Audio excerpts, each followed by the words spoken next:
Personne ne devrait jamais s'engager. Oui, je sais, c'est une phrase étrange et peut-être même choquante. Mais restez avec moi parce qu'elle veut peut-être pas dire ce que vous imaginez. Certaines personnes souffrent parce que les autres ne tiennent pas leurs promesses, tandis que d'autres souffrent parce qu'elles les tiennent, alors qu'elles ne devraient plus. Et je crois qu'une grande partie de nos déceptions, de nos conflits et parfois même de nos plus grandes souffrances commence souvent par une simple phrase. Je te promets. 3 mots apparemment anodins. Et pourtant, derrière eux se cachent des réalités complètement différentes selon les personnes. Aujourd'hui, j'aimerais qu'on parle de l'engagement, de ce qu'il signifie vraiment, et surtout de la manière dont certaines promesses peuvent devenir petit à petit des prisons. Imaginez une scène. Un ami vous dit le jeudi soir « Je passe te voir samedi, c'est promis ». Vous vous organisez, vous annulez peut-être quelque chose, vous l'attendez. Et samedi matin, il vous envoie un message. Désolé, finalement je ne peux pas. On se voit une autre fois. Lui ne comprend pas pourquoi vous êtes blessé. Et vous ne comprenez pas comment il a pu annuler aussi facilement. Il avait promis, non? Ce n'est pas un problème de valeur. Ce n'est pas un problème de mauvaise volonté. C'est un problème de définition. Quand lui dit « je te promets », il veut peut-être dire « j'en ai l'intention aujourd'hui ». Quand vous entendez « je te promets », vous entendez « tu peux compter sur moi, c'est certain ». Deux personnes, le même mot, et deux réalités complètement différentes. Le vrai problème, c'est que chacun pense sincèrement que l'autre met la même définition derrière ce mot. La plupart des promesses ne sont pas faites avec des mauvaises intentions. Elles sont faites sous l'effet d'un état émotionnel. On est enthousiaste, on veut faire plaisir, on culpabilise de dire non, on a peur de décevoir. Alors on dit « bien sûr, compte sur moi, je te promets ». Et à ce moment-là, on est sincère. Puis, la réalité arrive. L'énergie n'est plus la même, l'envie a changé, la situation a changé. Et cette promesse sincère devient un poids. Le problème, ce n'est pas la sincérité. Le problème, c'est qu'on a confondu une émotion avec un engagement. On a pris notre état du moment pour une certitude sur l'avenir. Je vais vous parler de deux grandes façons de vivre l'engagement. Évidemment, dans ces deux grands groupes, il y a beaucoup de déclinaisons. Certaines personnes vivent les promesses avec beaucoup de souplesse. Pour elles, une promesse exprime surtout une intention. Si les circonstances changent, elles s'adaptent. D'autres personnes vivent les promesses de manière beaucoup plus profonde. Quand elles donnent leur parole, elles engagent une partie d'elles-mêmes. Et une fois leur parole donnée, elles ont énormément de mal à revenir dessus. Même quand cela leur fait mal.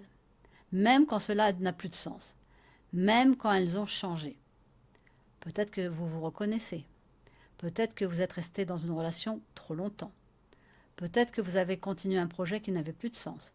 Ou peut-être que, comme moi, vous avez parfois du mal à vous autoriser à changer d'avis, simplement parce qu'un jour vous avez dit « je m'engage ». Je vais vous faire une confidence. Pendant longtemps, j'ai cru qu'être quelqu'un de fiable voulait dire tenir ma parole quoi qu'il arrive. Alors j'ai parfois continué certaines choses simplement parce que j'avais dit oui. Pas parce que j'étais heureuse. Pas parce que c'était encore juste pour moi. Mais parce qu'au fond, rompre mon engagement me semblait pire que continuer à souffrir. Et avec le temps, j'ai compris quelque chose. J'ai parfois été plus fidèle à mes promesses qu'à moi-même. On dit souvent que la fidélité à sa parole est une qualité, et je suis d'accord. Mais lorsqu'elle nous empêche d'évoluer, lorsqu'elle nous empêche de partir, lorsqu'elle nous empêche de nous respecter, cette qualité peut devenir une prison.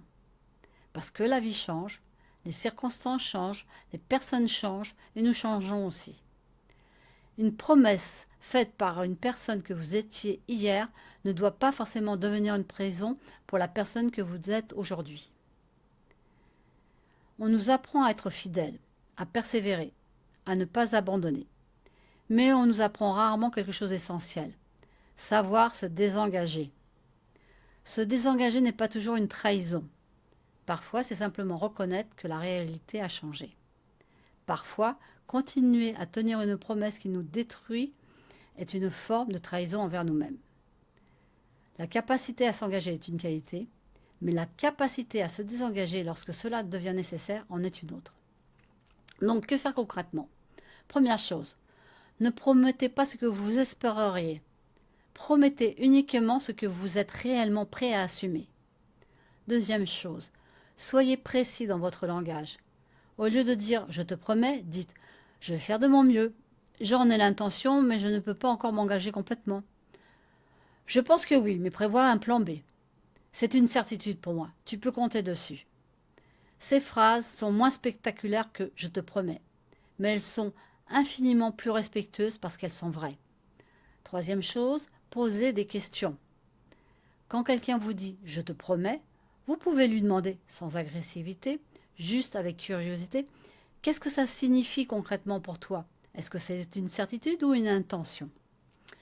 Ces questions peuvent sembler bizarres au premier abord, mais elles évitent des heures de souffrance et de malentendus. Et si vous vous reconnaissez dans le profil de ceux pour qui une promesse est gravée dans le marbre, peut-être que la question à vous poser est celle-ci. Est-ce que je m'engage parce que c'est vraiment juste pour moi? Ou est-ce que je reste prisonnier de mes propres mots, même quand la situation a fondamentalement changé? Parce que la fidélité à sa parole est une qualité, mais la rigidité qui vous empêche d'évoluer, de vous libérer, de grandir, c'en est plus une. Alors revenons au titre. Personne ne devrait jamais s'engager. À la légère. Personne ne devrait promettre par émotion, par peur de décevoir, ou simplement pour faire plaisir dans l'instant. Parce que beaucoup de conflits naissent de deux personnes qui n'ont pas mis la même définition derrière ce même mot. Alors, si vous êtes d'accord, je vous propose un petit exercice.